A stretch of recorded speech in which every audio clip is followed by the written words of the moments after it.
Guillaume Meurice. Oui, alors aujourd'hui je vais vous parler chômage, précarité et écologie, puisque ce sont les trois thèmes qui préoccupent le plus les Français. Et... Oh putain, attendez, excusez-moi, j'interromps ma chronique.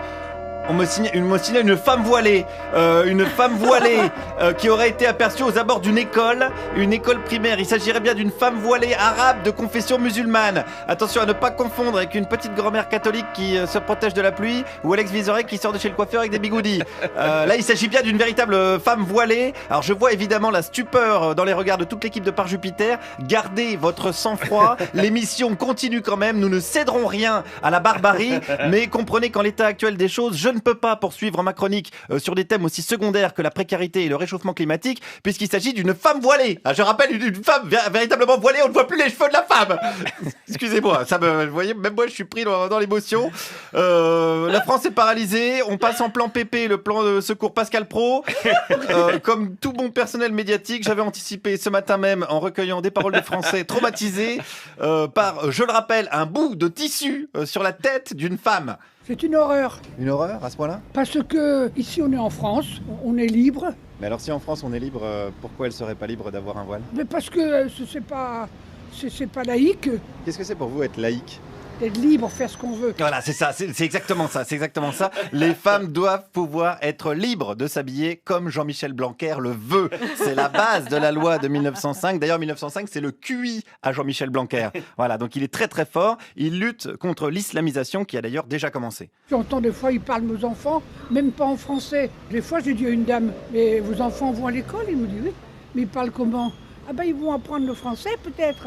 Ah je dis peut-être, faut apprendre le français, enfants, des enfants. Inch'Allah. Écoutez. Oh non, pardon, excusez-moi. Excusez-moi, c'est parce que je traîne avec des islamo-gauchistes toute la journée, je suis désolé, putain, j'espère que Darmanin va pas m'expulser en musulmanie. En plus, je crois même pas en Allah, moi je dis Inch'Allah, mais je crois même pas en Allah. C'est comme si je disais Inch, soirée torride avec Clara, j'y crois pas, enfin j'y crois plus, quoi, c'est terminé. Bref, recentrons-nous sur notre cœur de cible, le voile. C'est contraire à nos mœurs et coutumes. Alors j'apprécie effectivement les voyages. Quand je suis à l'étranger, ça ne me dérange pas. Mais donc je suis effectivement pour conserver nos traditions. Ça me fait plaisir de rentrer chez moi et de retrouver le pain, la baguette et le béret. Et le béret, bien évidemment, puisqu'on a tous un béret en France, c'est bien connu. Bon, nous, on le met pas tout le temps. On s'est mis d'accord pour que ce soit Jean Lassalle qui le porte pour tous les Français. Mais c'est pareil, il est dans notre tête, le béret. D'ailleurs, ce monsieur, sur la tête, il n'avait pas un béret, il avait une casquette américaine. C'est une casquette qui est pratique, puisqu'en fait, ça permet d'avoir chaud l'hiver. Il faut que j'y aille. Ouais, mais j'ai l'impression que vous respectez pas bien les traditions françaises. Pourquoi ? Avec cette casquette de baseball. Ah bah écoutez, on a le droit aussi d'innover un peu.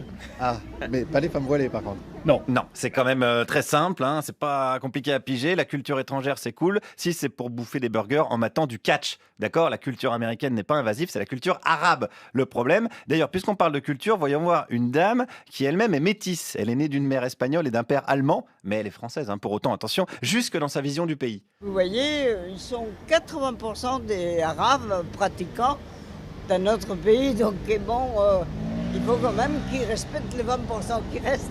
Vous pensez qu'il y a 80% d'Arabes pratiquants? Ah oui. Mais pratiquant quoi? Pratiquant l'islam pur et simple, quoi. 80% de la population française? Ah oui. Et on apprend énormément de choses. 8 personnes sur 10 en France sont musulmanes. Ils l'ont dit sur CNews. Donc c'est vérifié, c'est de l'info de qualité. D'ailleurs, les dernières personnes qui ne sont pas musulmanes en France travaillent pour CNews. Et encore Morandini, je l'ai entendu dire je vais me faire le jeûne. Mais je ne sais pas s'il parlait du stagiaire ou du ramadan.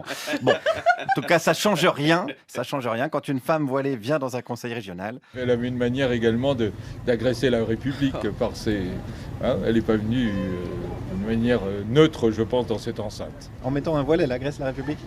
Visuellement, elle agresse. Visuellement, elle agresse. La République, je le rappelle, n'est pas agressée par des millions de travailleurs pauvres, par 500 personnes qui meurent dans ces rues tous les ans, par des espèces qui meurent également par milliers, par des chômeurs, des migrants qui se noient ou par le dernier album de Florent Pagny. Elle est agressée par un bout de tissu qui voile les cheveux et qui dévoile une récupération et une xénophobie d'État. Guillaume Meurice, merci. Oh là